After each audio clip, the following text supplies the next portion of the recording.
Hello and welcome to episode 182 of Drink the Movies. I am Brian here as always with Michaela. Michaela, today we're going to be talking about a fairy tale, but it's a fairy tale told by, only in the way that Guillermo del Toro can tell fairy tales. Now, I remember when this came out, right? We were coming off the heels. It was about 10 years on, I guess, from when Pan's Labyrinth came out. And that's widely held as a great film. I've never talked to anyone who saw Pan's Labyrinth and said, that movie, not that good. Everyone loves Pan's Labyrinth that took it in. So when this was coming out, I was very excited to see it. I rented it, watched it, fell in love with it. You had a different experience with this one, Michaela, and we're going to talk about that today. We are going to talk about it. You're going to rake me over the coals because I saw it for the Oscars, right? Because it was before Drink the Movies. But I knew it was up for Best Picture, so I had to watch it. And I'm embarrassed, but I fell asleep in the middle of watching it in the Okay, theater. okay. That rarely happens. That pretty rarely happens. So I didn't love it the first time I saw it. I knew it was probably going to win because I had an appreciation for it. I just didn't love it. And we're going to Mm. talk about all the things, and you're going to tell me all the reasons why I'm wrong. It's going to be great. Can't wait. Well, love is a major theme here of The Shape of Water, and yeah, you did need to watch it for obviously for the Best Picture purposes. Ticked off a lot of categories there for the Oscars this year, and we're going to get into all that, the symbolism there, the love of it, and maybe even the creature himself. So let's do this, Michaela. Let's take a quick break, and we'll be right back to whip up a cocktail that is worthy of this Oscar winner. So let's take a quick break, and we'll be right back. So Brian, this cocktail, we gotta talk about it. Because it came out pretty well when we made it, but it didn't come It out did. quite the way it was envisioned. And I wonder if that is how Guillermo del Toro feels about some of the pieces in this story, right? Because he's a visionary director, right? You Hmm. can call him a lot of things. You can say he's weird and he's got this very like dark sense of like humor and dark sense of like art.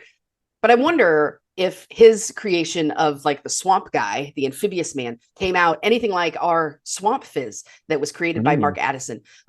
Because we had a very defined vision and then we really tried hard, but created something else entirely different.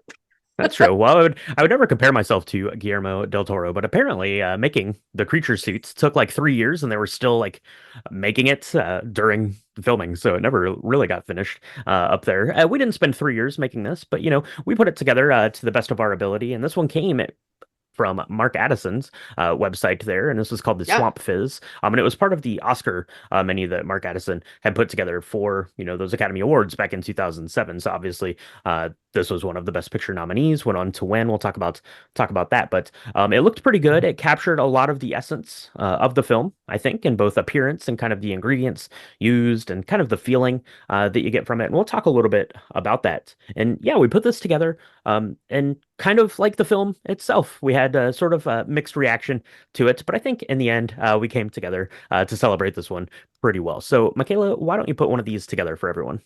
All right. Well, you're going to take 2 ounces of gin. You can use any gin you want. We were really lucky, and we had some Hendrix Neptunia, which sounded Hmm. very salinic.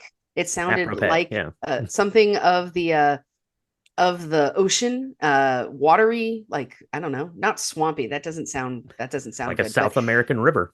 That's what it yeah, sounded like. yeah, Yeah. exactly. And so you're going to take 2 ounces of that. You're going to add that to a shaker tin. Then you're going to add a teaspoon of creme de menthe. Now, creme de menthe, apparently it comes in clear as well as in green. Now, Hmm. the Hmm. original, this Mark Addison version came in green and it made it really beautiful in green, like a swamp would look. Hmm. We could not find any. I searched high and low, near and far, and all the creme de menthe I found was clear. So Was clear. Yeah. ours looks a little bit different than if you go to the website. Yeah, and to my knowledge, the creme de menthe, I believe that they do make the green, obviously, but I think that that's more of a seasonal thing. I think you'll see that closer to like Christmas time, winter time sort of thing, and then you'll get the clear the remainder of the year. I don't know if that's just a marketing thing or if it's just related to like more seasonal cocktail type of things. So I'm not sure. So I guess if you were making this for Oscar time, it would have been winter. So maybe the green was easier to find then. Maybe. But yeah, we had to stick with the clear. You could do if you needed to do clear, if you wanted to get the green color, obviously you could put in a little bit of green food coloring or that blue spirulina, maybe a little bit of that to give it a little bit of a blue tint. That'd be good too. Mm, So yeah. you could jazz it up that way. But For sure. So then you're taking a teaspoon of that. You're going to add an ounce of fresh lemon juice. It's really important that it's fresh lemon juice. 1 egg white, and then a teaspoon of superfine sugar. And I don't mean superfine as it looks really good. I mean superfine as in you take regular sugar, you put it in a blender, make it real, real, real fine. You could probably use confectioner sugar, but yeah. you're going to want to make sure that if you're going to do that, you're wanting to make sure that you mix it really well so it doesn't get clumpy. Because this is supposed to, the reason why it's super fine is it's supposed to melt really beautifully into the drink. So you have no graininess whatsoever. So Mhm. just so you know that. So you're going to put all of those ingredients into a shaker tin. You're going to shake that up. You're going to put it over a rocks glass with some ice. Then you're going to top it off with some club soda. It's going to be really lovely. And it's going to have that thick kind of foam on the top because of the egg white. That's Mhm. totally cool. That's the way it's supposed to look. Then you're going to put some lime zest on that and make it look real swampy. And I have to say that even though ours wasn't the dark green that it promised to look like in the picture Mhm. on Mark Addison's website, I thought ours looked really swampy. It looked on brand. It's kind of, it was opaque and kind of still, I don't know, the lime made it kind of green. I liked Mhm. it. Yeah, it looked just like Liza's bathtub there, when you're filling it up with nutrients for the creature. Yeah, for sure. This one looked really cool. It was fun to play around with.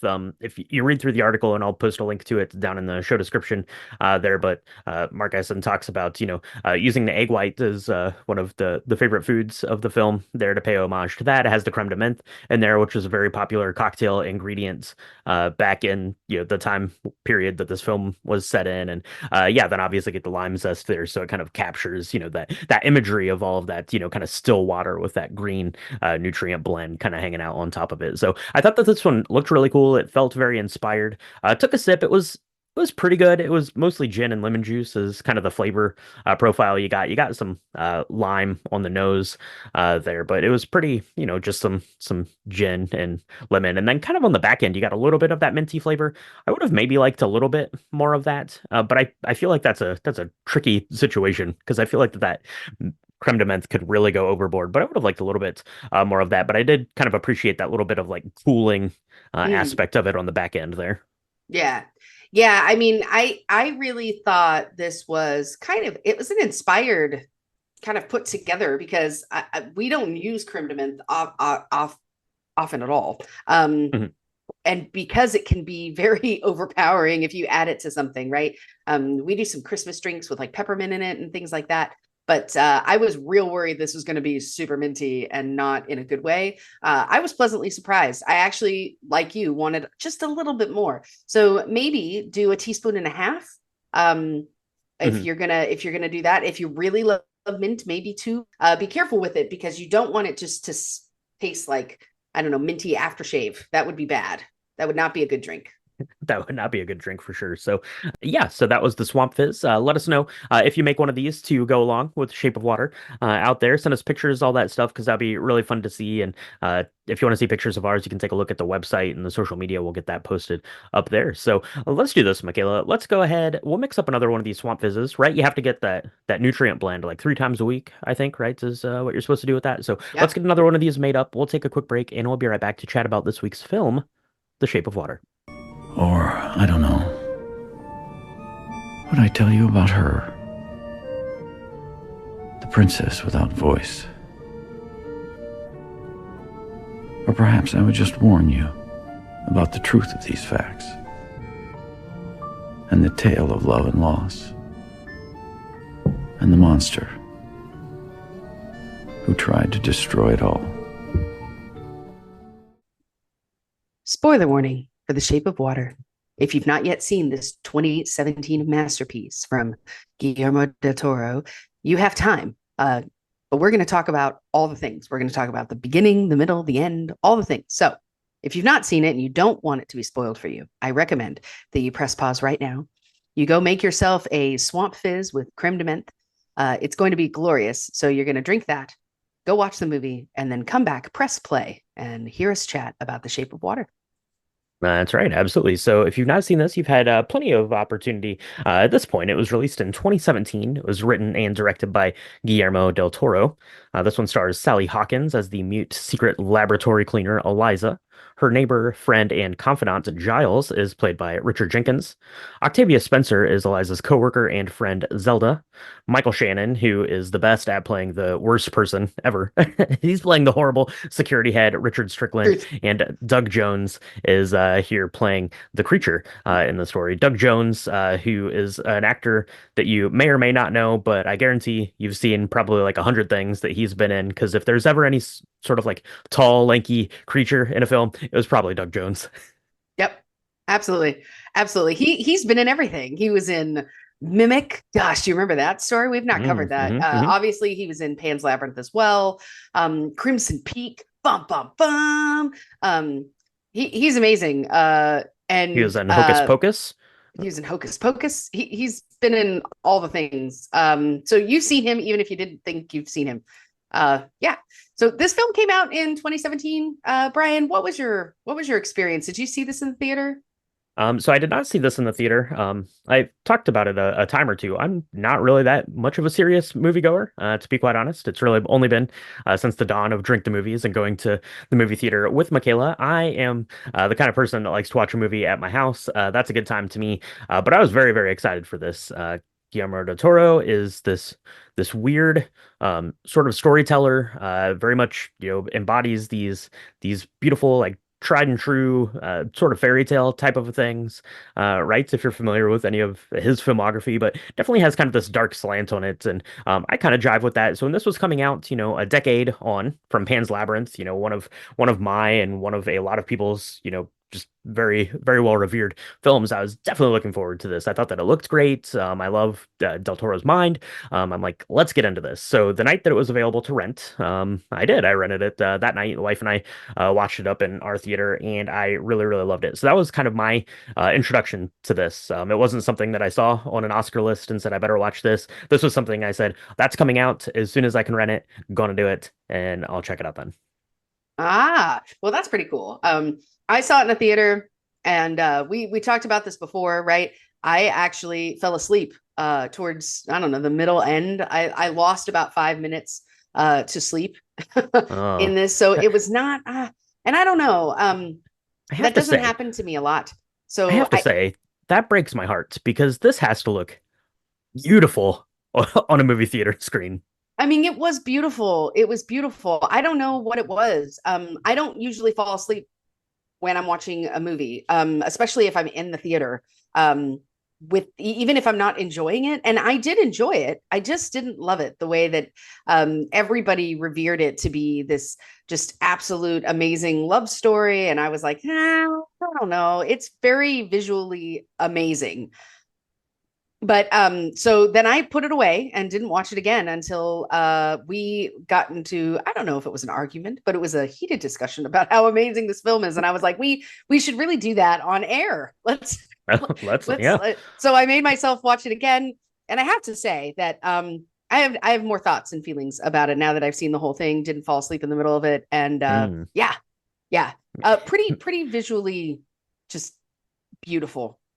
yeah. Everything about this film is gorgeous. Even the not attractive creature from the Black Lagoon is really just so cool looking, right?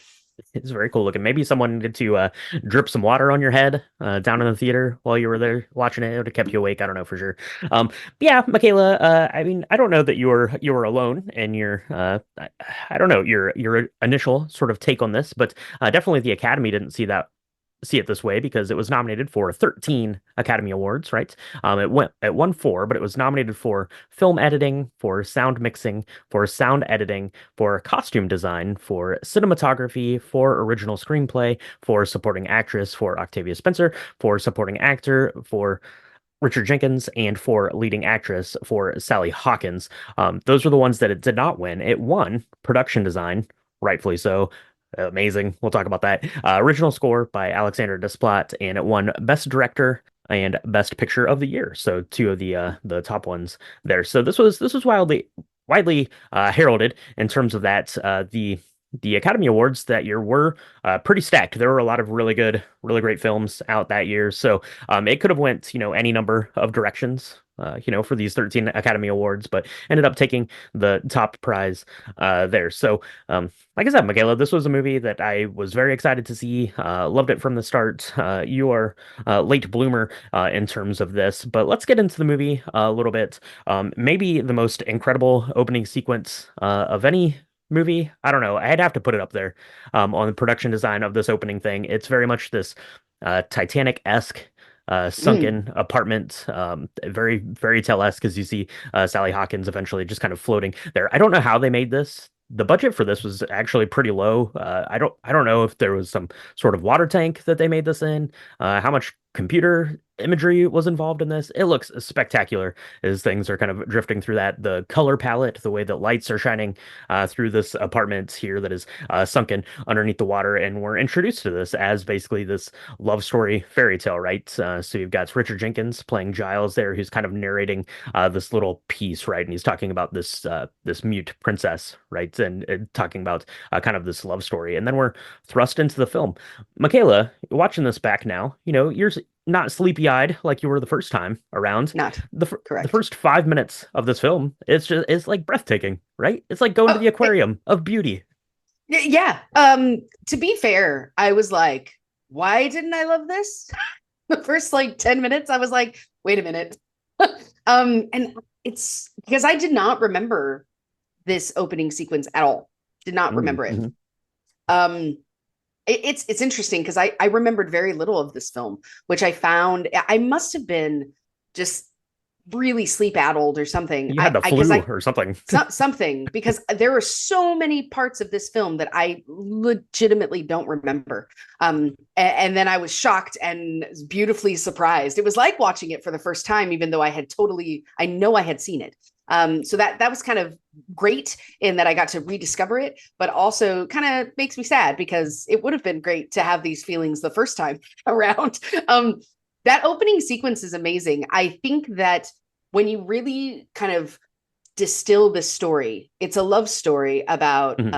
this idea of this princess who is mute, she can't speak, and like her discovering herself, discovering the love of her life, and becoming her own savior as well as the savior of someone else. And that in of itself is like the crux of the whole story, right? And so we Hmm. really kind of focus in on Eliza and then what her universe looks like, her world looks like, um, and before she meets this creature, right? And what they do, this kind of star-crossed way for them to end up together somehow, and that being this fairy tale, like dark love story, is really beautiful. I love Richard Jenkins is her friend Giles, and he's the one who's narrating it. And you don't know that at the beginning, Hmm. but his voice is very lulling and like lullaby-ish and like really beautiful the way his voice kind of lulls us into this fantasy world, right? Because it is you don't really know for me if it's uh, real 1950s like in Baltimore or if it's like this kind of I don't know, fantasy world that is sort of like 1950s Baltimore. Hmm. Right? So that part is really cool because you get to see like the art direction kind of take over and show you things in a different way where you could imagine what the world would be like back then, but Hmm. also it creates this whole fantasy around this fairy tale, right? Which is amazing. Because while it's kind of nestled in reality, there's something very fantastic that is happening.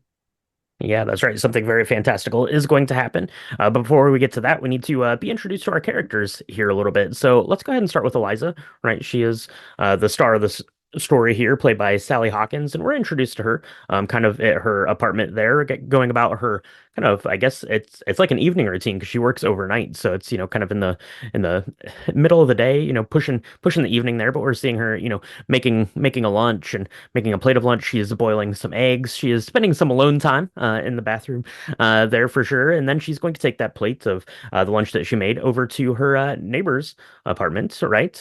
Giles, played by Richard Jenkins. and we're going to be introduced to this character. He's kind of a starving artist, sort of a figure here, doing some advertisement work, doing some portrait type of work, and they're going to have a little conversation. There's a couple things that I really like here, right? Giles is very accepting of Eliza, understanding that she's mute. They're able to communicate via some sign language there, which is pretty great. And Giles is very much this I don't like this I don't know, like this figure that has this high ideal of what love should be, of classic Hollywood, of love stories, of all this stuff. Giles is like an old soul for sure, and it seems like him and Eliza have a really good kind of relationship, right? A really nice friendship. They're kind of beneficial to one another because they're kind of these two outsider type of characters that can really rely on one another and talk to one another and lean on one another at times of struggle and things. I believe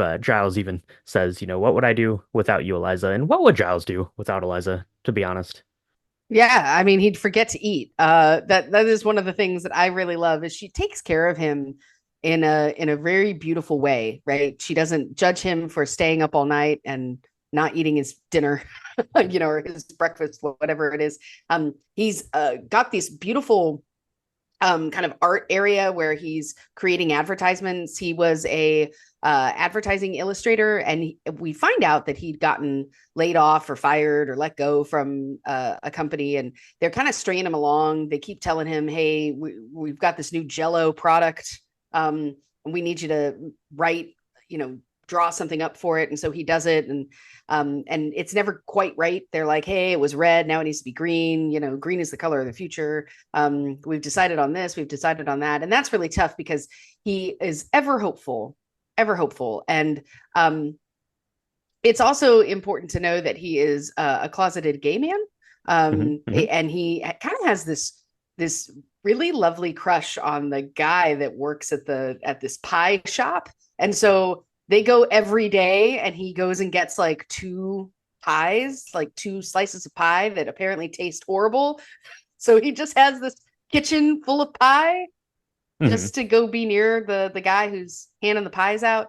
And Eliza knows this and loves this and just totally accepts Giles and takes care of him in a way that is really beautiful from a friendship perspective. It's quite lovely.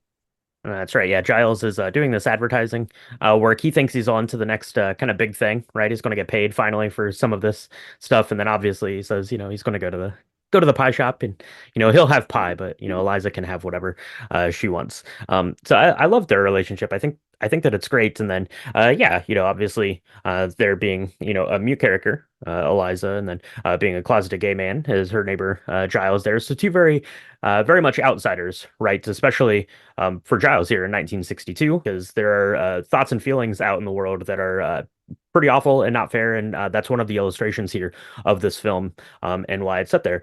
Speaking of which, let's go and we're going to go to work now with Eliza, right? I really love she has kind of her like daily routine. I really love that as someone who also really likes routines and sticking to like a timeline. She does. She gets on her bus, she takes her little hat and folds it up and puts it on the window and takes a little nap on her way into work because she is working the overnight shift here, cleaning crew at this top secret sort of like I don't know, it's like an army or like a scientific laboratory kind of a thing. We get there and we'll see waiting very patiently is her friend Zelda, is played by Octavia Spencer, holding up the line so she can get in and punch in, just in time there because I guess her bus is running late or she caught the late bus. I'm not 100% sure why she's always running late, but Zelda is there, and Zelda is going to be kind of the work confidant, right? She is the voice of Eliza there. Eliza being mute, Zelda is going to basically, talk through her whole day, but also do some interpreting. There is Eliza needs to communicate with others, but Zelda's amazing. She's always going on about her her deadbeat husband. What's his name? I can't even remember his name right now. Brewster. Brewster. That's right. Brewster is terrible, but Zelda is awesome. And I love her, acting as the voice, I guess, of Eliza throughout the film. Yeah. It is amazing to see their friendship because what Eliza lacks in verboseness because she is mute, Zelda completely just takes up all the space, right? In a good way. She like you said, she interprets for her. They don't leave each other's sides. They clean up together. They both know exactly what to do, given like the tasks at hand, right? They have a very specific way to clean the bathrooms. And that's when we meet one of the other characters, because who walks into a bathroom and like decides to use the urinal in front of a bunch of other people? That's weird. Don't do that. That's gross, especially if you're not going to wash your hands after. That's disgusting. Wash your hands, That's people. Ugh. That's right. You wash your hands either before or after doing a task, and if you wash them both times, then that tells a lot about a man's character disposition. I don't know for sure, Yeah, but that's what it Richard tells me Strickland that I don't says. ever want to touch them. That's what it tells me. So It that's cool. tells it tells me that Richard Strickland is a bit of an odd duck, for sure. We're going to meet him and the rest of kind of the staff here at this scientific military laboratory kind of thing. Before we do that, I want to talk just a little bit about the production design of this laboratory because it's incredible. Like it's absolutely insane. Like they go in, I think in like the kind of the first shot, right? They go and they punch their time cards, but then they're cleaning. There's like a big room with like this huge like space laser looking thing in it, which is absolutely insane. But then the bulk of this is going to be taking place in this kind of laboratory. It looks very much like if you went to like an old high school or went to like an old like YMCA that was built in the 60s, right? It's kind of this like this like seafoam green kind of tile everywhere. There's like standing Yeah. water. There are these big huge tanks and things like that. And the reason that they have those there is because they're going to be doing some experiments on something that Richard Strickland found down in the I guess the Amazon or some South American river there. They're bringing it in. I love this kind of capsule that comes in, right? We got Eliza is there. She's immediately infatuated by it, goes over and is looking in it, and you just start kind of getting little glimpses of what's in there. And the water's sloshing around. Don't know how they did it. Looks unbelievable. It looks very like futuristic for what like the 60s would have said, kind of like a steampunk kind of a thing, right? In the way that it looks and is designed. Yeah. It's absolutely gorgeous. But yeah, we find out that Richard Strickland has captured this creature and they're bringing it to this testing facility up in Maryland to do a bit of research on it, see if we can get one up on those Russians, I guess, before they make it to space before we do. Yeah, the set direction is amazing. The art design is spectacular. I don't know if they found this place or they built it. It looks like, again, Guillermo del Toro has this really beautiful way of taking a place that you feel like you almost recognize. It doesn't look like so out of this world that you don't believe that it's there, that it could exist, but also some very fantastical things you're seeing, like the tube that holds, the creature, and like the big bog, barrel of water that he's in, this big kind of tank, and the way that the water looks and the way he's like able to swim around, and the connection that we see between Eliza and this, amphibian man creature, and their kind of connection. She has some eggs. She is showing him kind of how to hatch them or shell them and then eat them. He doesn't even need to shell them. He can eat them whole. That's kind of cool. But this connection that they have in using this kind of state of the art facility that is very kind of dark and dank, and there's water everywhere all the time. I don't know how they did it. It's really beautiful. It's really cool. And the kind of dynamic between Eliza and Zelda, where Zelda doesn't want to get in trouble. Zelda's kind of like, I'll wait in line for you, and I'll make sure you get your time card in. But like, you're spending a lot of time in this weird tank room, looking after this being. I don't want that. And then the two kind of quote unquote bad guys, which is Dr. Hofstetler and Richard Strickland. Richard Strickland is just awful, right? I mean, he has one conversation with Zelda and I want to punch him in the face. Like he's all the things that was bad about 1962. He's a racist. He's a bigot. He is a chauvinist. Like there's a scene with his wife that he just doesn't want her to speak. And he's trying to like, I don't know. He kind of forces himself on her, but he doesn't want her to speak. It's really gross. I mean, he's the worst. Michael Shannon, amazing job, because I hate you throughout this whole film. And then there's Dr. Hofstetler, who is one of the scientists. And he is really all about science, which is interesting because he is a spy. He's a Russian spy. He's supposed to kind of get one up on this creature and learn more about it, and then like maybe take the creature to smuggle it to Russia somehow, as part of the Cold War and all the fear around that in that Mhm. time and age. But he really is much more dedicated to science than anything else. And so when they start trying to do experiments on the creature and figure out if they should, keep the creature alive or just, get rid of it completely, he is very taken aback by this whole thing, which I find interesting. It's a crux to the story. It's really important.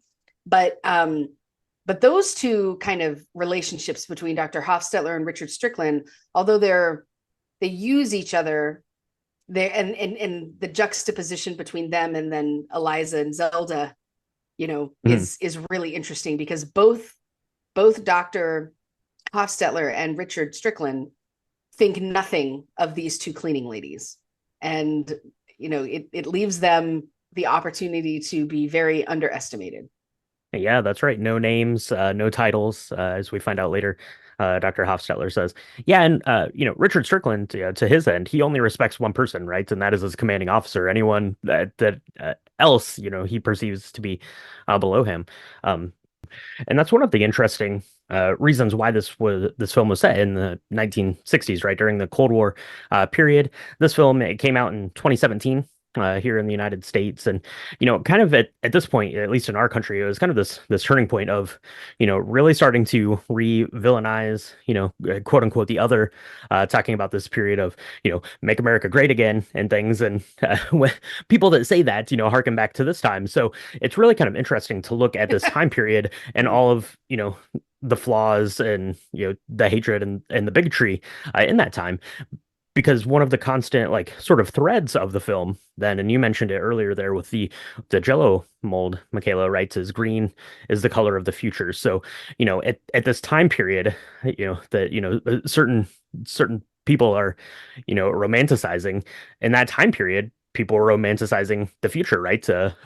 A better future, a brighter future, a more tolerant, more science forward future. So it's interesting to have kind of this story set in that backdrop. And Richard Strickland is like the embodiment of that person, right? So green is the color of the future, right? So we have, the whole of the scientific laboratory here is all green tile. You're getting, kind of green food laid across the water there, which is a staggering visual. You go to Eliza's apartment. Her apartment is highlighted in all of these greens and green hues. Everything in this film basically is green. Even Richard Strickland's car is green, but he's so adverse to change, to the future, to things like that. When someone compliments him on his new car that he got, this very fancy Cadillac, right, and says, "Oh, it's beautiful, it's green," and Richard Strickland says, "No, it's teal. It's not green," because he is not willing to change, right? He wants to hold on to this time period very Right. much, and I love kind of the telling and, like I said, kind of the backdrop of the story as being there, as we're telling the story of the creature, right, of the other, in this time period when things are starting to change, and people like Richard Strickland are very much against it. So Michaela, you talked a little bit about the creature there, about kind of the blossoming love of that, and that's, I guess, kind of like the courtship, I guess, portion of this fairy tale, right? Is you get Eliza's going in, she's sneaking in during work to spend time with the creature, and it seems like they have kind of this very fast kind of like bonding moment, right? So obviously she's Mhm. very kind to the creature, and they're able to communicate a little bit, right? The creature seems to be picking up on kind of the things that she's telling him, but I really like this because it's very simplistic, right? And it's almost the way that you go, kind of to anywhere, and you take like an instant liking, or you feel um like something is seeing you. And, one of the things that Eliza says is it sees me, for who I am. It doesn't matter, that I'm mute, right? That's not what I am to it, right? To everyone else in the world, I'm a mute girl, but, to this creature, that's not what I am. Right. And I love that she kind of falls very quickly, kind of head over heels to to this amphibian man. We don't ever even have a name for him, but she's trying to she overhears that they've got some big plans that don't sound like good plans for this amphibian man, right? She really has, feelings for this amphibian man that are more than romantic. I feel like it transcends that. Even it's like you said, it's being seen and seeing him for what he is, and not knowing how they communicate. They figure out a way to communicate, I think, much different than everybody else, and that Mhm. really creates this crux of what she's trying to explain to Giles when she enlists in his help to kind of hatch a plan to save this amphibian man, right, and Mhm. bring him out of this underground bunker, in this place, and keep him, in her bathtub. She's like, look, he sees me, you don't understand. You understand that how hard it is for people like us to be seen. What if you had that? And Giles is struggling with that as well, because he as a closeted gay man, he's like thinking that there's a guy at that pie shop that could be flirting with him, and he could Mhm. find someone, and then that goes terribly wrong, and he's heartbroken about it. But he also realizes that what Eliza's talking about in this relationship and this person, he's not an animal. He doesn't, just because we don't understand it doesn't mean that this person, this being, is any less valid. And not only that, but this person is in love with Eliza, who he loves as a friend's, kind of soulmate kind of situation. So I love that dynamic, because at first Giles is like, nope, this guy's a animal. I don't know why you're gonna ruin your whole life for this person. I don't think this is the Mhm. right thing to do. We could get in a lot of trouble. We could break the law. He's like, I'm still trying to get back in. I'm still trying to get a better job. Like, this is. And then after that scene where he realizes how special it is that Eliza and this man have found each other, and how really, I don't know, transcendent that relationship is. That's when he goes back and he says, all right, I'm ready to do whatever it is that we need to do. Let's put it together. And I love it, because they're even like trying to like figure out the costumes that he's going to wear. So Right. he's like, Yeah. how about the butterscotch tie? And it's like, it's the best, right? It's again, very heartwarming, and also like scary, because what they're attempting to do, I mean, it's the two of them and Zelda, who is again like, y'all are nuts. I'm going to help you, but I think this is crazy. Yeah. Yeah. What they're attempting to do is really big. Zelda's going to stand by her friend, which is pretty awesome, even kind of at the end. But yeah, they're going to have to figure out a way to rescue this creature, right? Because despite Dr. Hofstetler's desires and attempts to save it, right? They can learn from this creature, right? You don't need to vivisect it, which is a word that I just learned for rewatching this. I'm like, what is that? Apparently, you dissect things that are dead and you vivisect things that are alive. So there you go. There's your word lesson for the Jake. day. So Dr. Hofstetler, I do really like. There's a scene when Richard Strickland's like commanding officer comes in, right, and he's like, count the stars on my sleeve. He's like, there's five of them. That means I can do whatever I want. But then he does say, he's like, you can make your case, but at the end of this, it's my decision, right, Dr. Hofstetler. It's not up to you. So yeah, we're gonna have to get this creature out of there because otherwise we're gonna destroy it, right? Because it's less important to understand this thing. It's less important to know how it operates in the world or how it works than to let someone else understand it, right? It's very much a fear of this other. And Richard Strickland even says at some point, he says, just because it walks on two legs and it kind of looks like us, it doesn't mean that it's the same as us. Right. It's still something to be afraid of. It's not something to understand or to love, like Eliza does here in the story. So the rescue mission is on. Giles has picked out his sweater, right, Fizz. to wear on the rescue mission. They have synchronized their watches, uh, which is great. And the mission is on. We've learned that you can kind of move the cameras, right? So you can take your smoke outside on the back deck there when you're doing that. And the Mm. laundry truck's going to come in, and I think they can sneak the creature out of there. So Eliza is going to go in. She's going to rescue him, but waiting there in the shadows is Dr. Hofstetler, who we've learned now is kind of this dual agent, right? Playing both sides, really playing the Russian sides, although he's going to end up getting betrayed for them. But what he really wants, he is the science guy, right? He wants to understand this thing. He doesn't want to kill it. He doesn't want to end its life. He doesn't want to destroy it. He wants to understand it because this thing is pretty special. So when he comes out of the shadows, Eliza thinks that her gig is up. Bad news, but Dr. Hofstetler hands her the keys and is like, all right, this is what you're going to need to keep this thing alive. Let's go. I can help you out. And it's really good. It's amazing, actually, in retrospect, that he does that, because this poor thing would have died within like a few hours. Because they had no idea how to take care of it, other than they were like, well, we think it needs water. And it turns out like it can breathe outside of the water for a little bit, but not very long.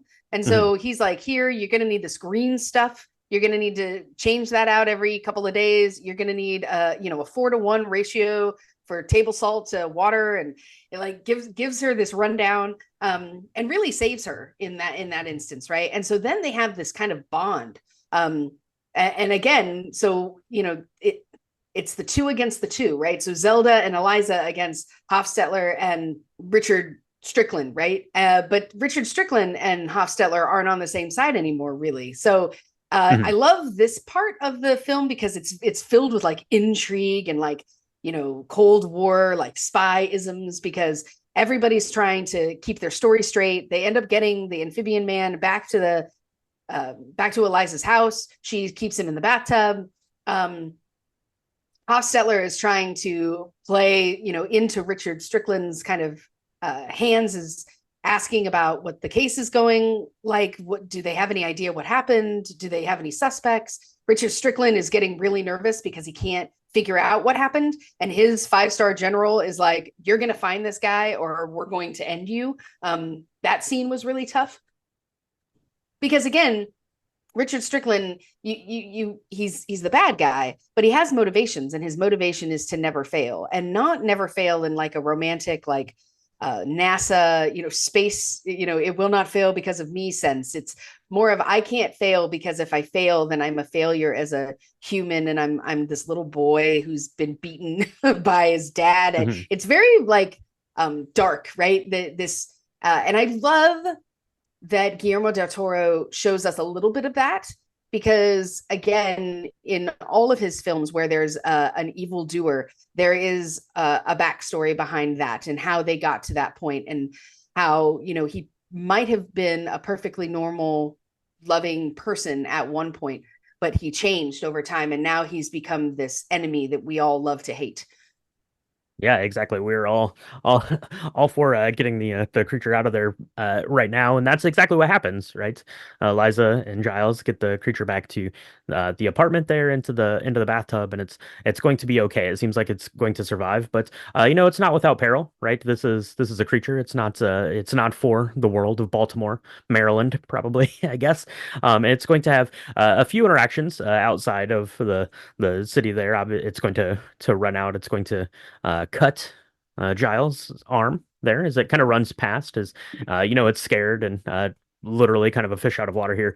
At this point, it eats a cat. That's not great. And then as it runs by and it cuts Giles on the arm, it's going to kind of flee the apartment. Right? It's very scared. It doesn't know exactly what's going on. Especially it wakes up and Giles is there sleeping. Eliza is nowhere to be found because Eliza has had to go back to work and keep up the cover story. So when she gets home, and the creature is gone from the apartment, and she's going to have to track it down. And you get a very beautiful image there of the creature standing in this movie theater. We should probably talk about the movie theater. Michaela, I can't believe you didn't love this. You love movies that have a movie in them. So they're in this beautiful I movie do. theater that's downstairs, right? It's underneath of the apartments, which is really really cool. I like the old guy that's running the movie theater. He's fun too.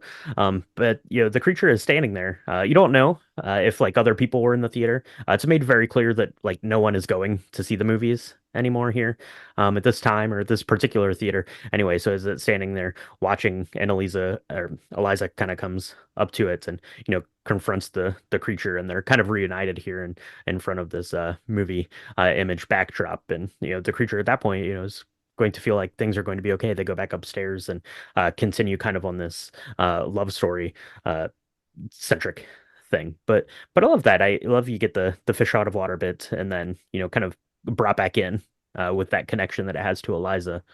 Yeah, it's a really beautiful scene, and I love they've got a plan. They're going to release the amphibian man down in the, I don't know, the river, when the waters rise enough so that he can swim out to the sea and maybe get Hmm. home. They think that's the best plan, so they're kind of waiting until the rains come, right? They have some really beautiful kind of moments until then. I love how she decides to fill her entire room with water. That's not how it would work, but it's beautiful to see. Mhm. And the water starts going into the theater, and the theater owner is like, "What is happening?" and they kind of, I don't know. There's just a lot of water. But things deepen between the amphibian man and Eliza. They really fall in love, and she ends up. I love the fantasy sequence, and I'm sad to say that I'm pretty sure I fell asleep through this part because it shocked me and made me cry because it was so lovely. But they're having dinner for the last time right before she's supposed to take him into the sea. And she kind of finds her voice and she sings to him as if it's a theatrical release, right? And it's this really beautiful, again, it's very fantastical, and you Mhm. just have to go with it. But it's quite lovely. They're like kind of like the like two like Broadway dancers that are, Fred Astaire and Ginger Rogers esque, where Mhm. they're like floating together in the breeze, and they're like she's singing about how, I will always love you, and it's so great. It's just really beautiful. And Sally Hawkins just does a really great job of being able to like emote this just really pure love for the amphibian man, right? And it's hard to get behind on one sense because he does look like the creature from the Black Lagoon, right? I mean, Guillermo Sure. del Yeah. Toro says that this definitely came and was inspired by that. So you got like the weird claws on his hands, and he's got these weird gills and stuff. So he's not Mhm. attractive by any sense, but Eliza doesn't see any of that. And that's where again they see each other in a completely different way, and that's what makes it such a beautiful love story.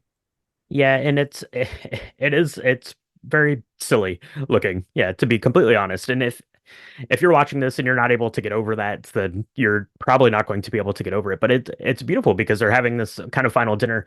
And Eliza is allowing herself to kind of have this daydream of, getting her voice, right? It's this creature is literally kind of made her whole, right? It's brought about all the things that she feels as though she's lacking in herself. It allows her to be the whole complete person that she sees in herself, which is beautiful. It's very akin, I guess, in that sense to like The Little Mermaid, which this film draws on about every sort of fantastical any fairy tale you can think of. There are some sort of themes and homages to them through this telling. All right, and so I love that. I love that she's having this moment where she's doing that because we've seen her not necessarily trying to sing, but we've seen her throughout the film dancing, tap dancing down the hallway. They do her and Giles do kind of this little like dance routine as they're sitting there on the couch doing that. So you can see that that's something that's very important to her and very much a part of her life, and to see her getting to do it on this grand ballroom stage as kind of silly and goofy as it is here with the creature. It's also very very touching and endearing at the same point. You mentioned kind of the love scene there as she's flooding the bathroom, which also it's just this very kind of fantastical sort of thing. Again, it kind of harkens back to those first images that we see in there as you see things kind of floating around the bathroom. I love kind of the way that like the set design and how like practically they did some of the stuff, because obviously you have water dripping down into the theater, running through the floorboards, but then you'll have Giles going to the door and you just see, I don't know, about 1 million gallons of water like spraying through like the cracks of the door, which is really really cool. And prior to that, they actually consummate, I guess, their relationship earlier, like in the shower. She goes and joins the creature there in the shower, and then just very excited to get it out in the world. You see her, kind of telling the story of this to Zelda, the next or that later that evening at work, which is really good. Zelda's like, oh, see, can't trust man. It doesn't matter matter who it is. Not like my old Brewster, but things are not all great, right? We're waiting for the rains to come in, and Strickland now has been, put up against the ropes. His boss said basically, we export kindness because we don't have any use for it. So if you messed up, then you messed up. I don't care how many good deeds you did for me. Thanks a lot for that, but you messed up this time, and you're going to be in a world of hurt now if you don't set this straight. So that's what he's going to have to do, right? He goes a little bit off the deep end, and he's trying to figure out a couple of things. And the first thing he figures out is that Dr. Hofstetler is actually this, agent of the Soviets, right? So he's going to go and track him down. Very, very gross scene. Guillermo del Toro has to have one in every film. So he's going to drag him off and, shock him with the cattle prod he's been carrying around. And eventually he spills the beans, right? Who took the asset? Well, there was no strike team, right? They didn't have names and they didn't have ranks because it They was didn't, those they two just cleaners. cleaned. So, Yeah, they just cleaned. And I love that part because I mean, earlier in the film, they're like, it was at least 10 men, like highly espionage, like organized. well trained, highly, highly oiled machine getting this amphibious man from the site to leave, right? And really it was three people and one of them in a butterscotch tie. It was great. Mhm. So he Richard, I keep wanting to say Richard Jenkins. That's not Richard Strickland ends up going to Zelda's house, right? And he and Zelda don't get along. He is a racist.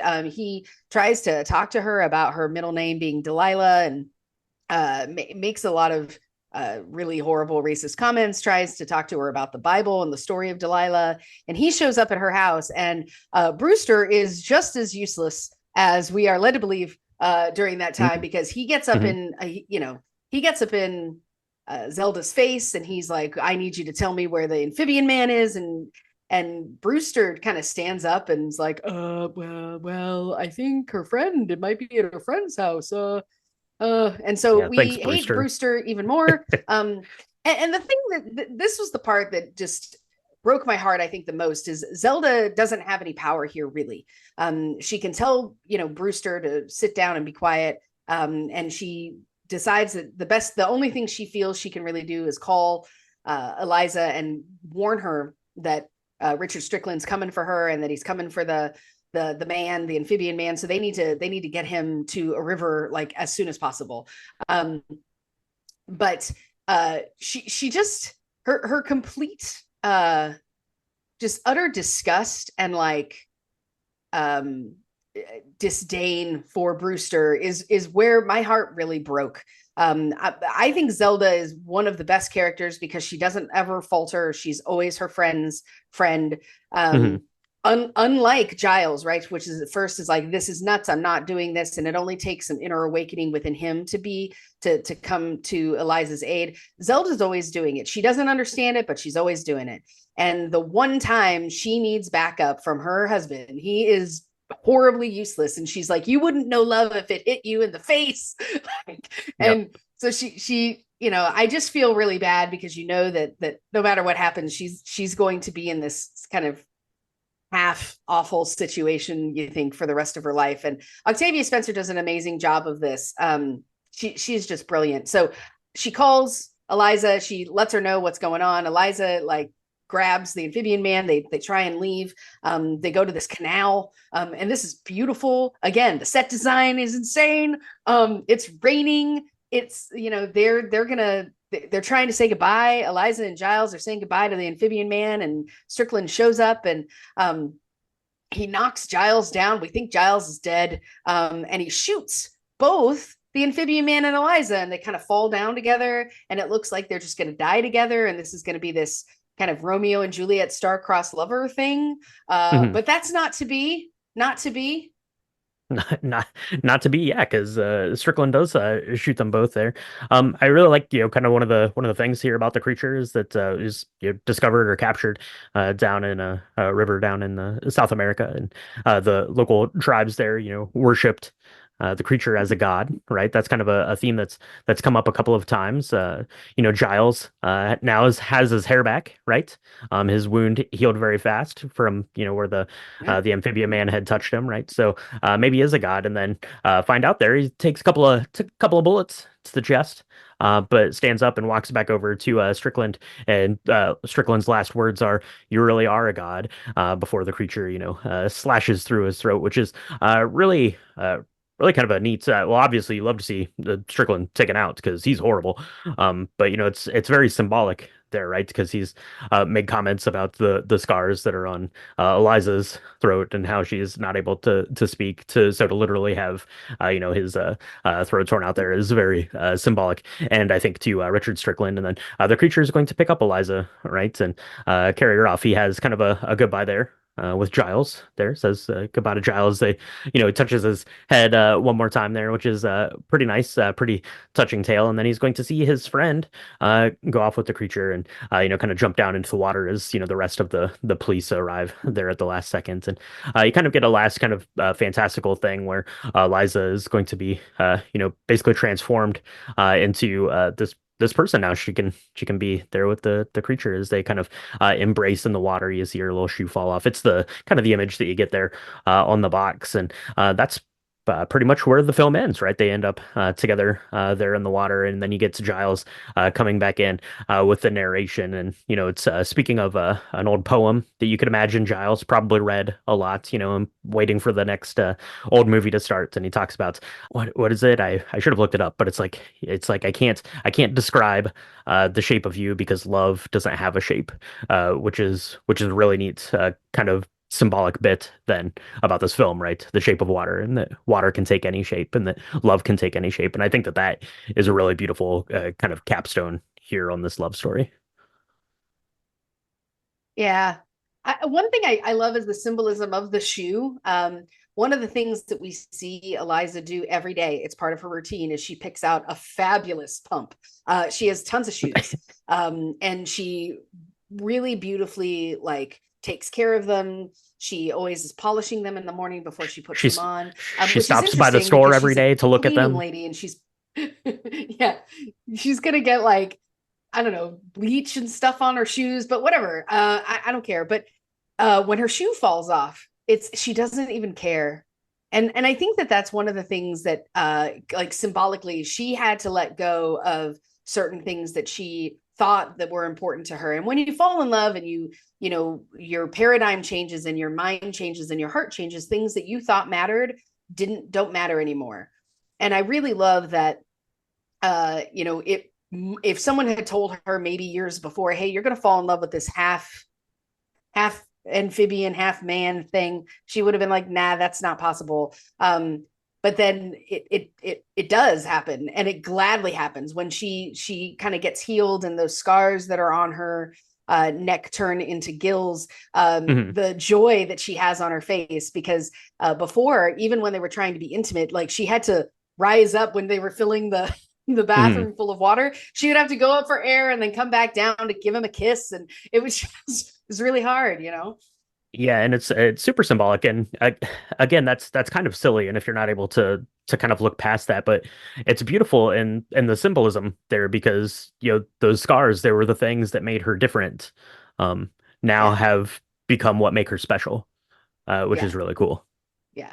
And actually, it enables her to be able to be where she wants to be this whole time, right?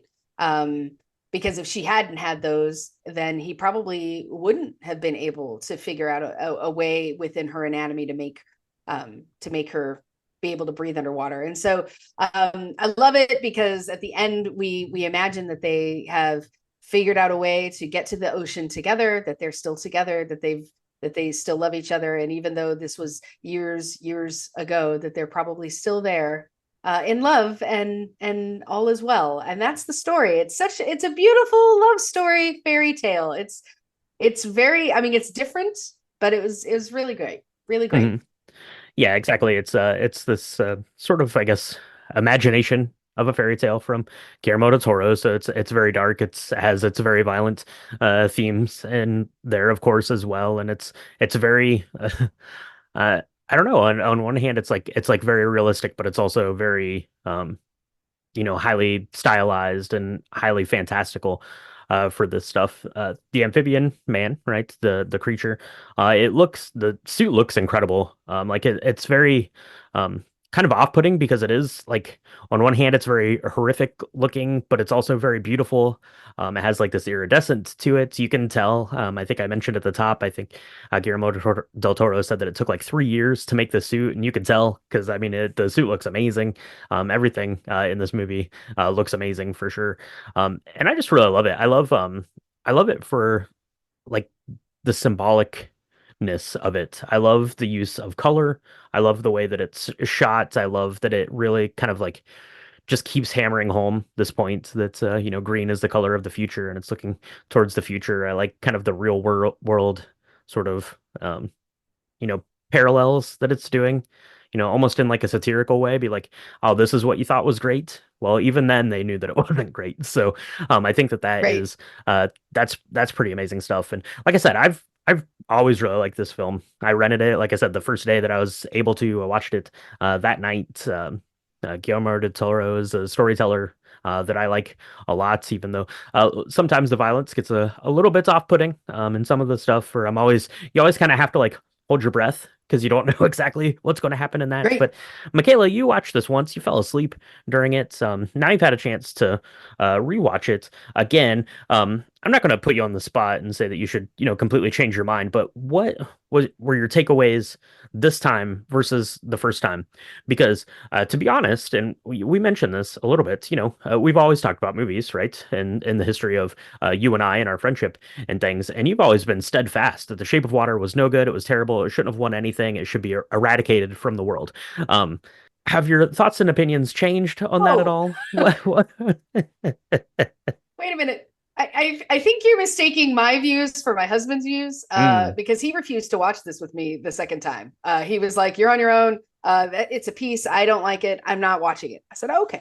Um, I do think that at the time I was like, I appreciated that it was beautiful and that it was very well made. Did I think it deserved to win Best Picture after the first time seeing it? No, I don't. Do I think that now?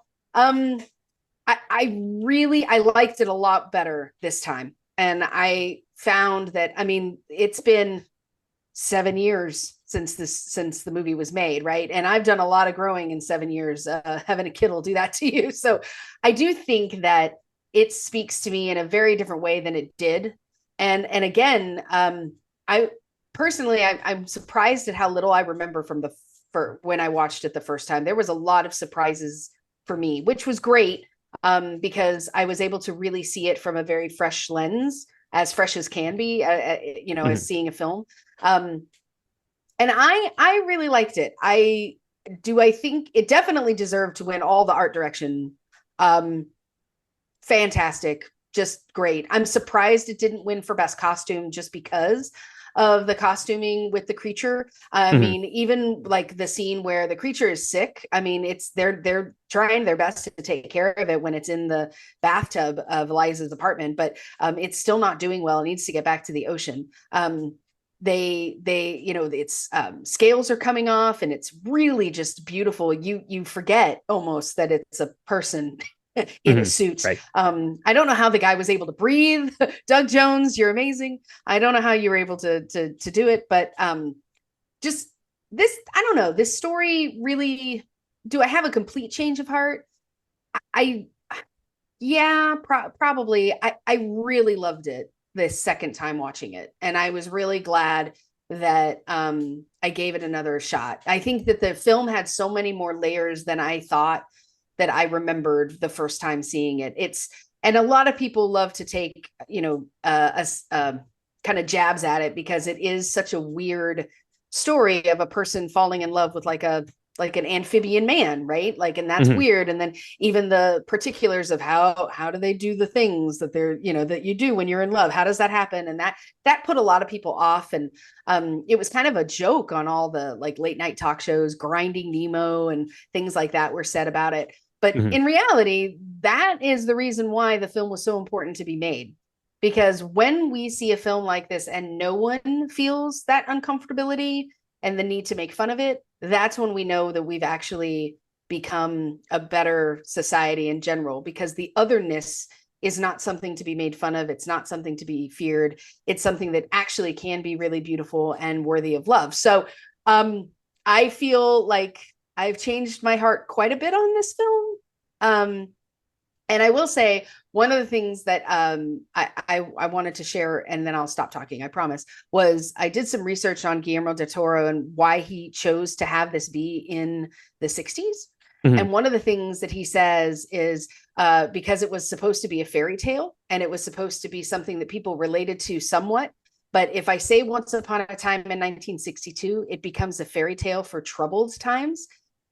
People can Hmm. lower their guard just a little bit more and listen to the story and listen to the characters and talk about issues rather than the circumstances behind the issues.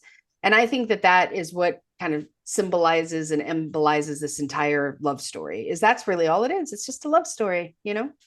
Yeah, absolutely. A couple other notes here, real quick. Apparently, Del Toro went on and they made like a novel version of this.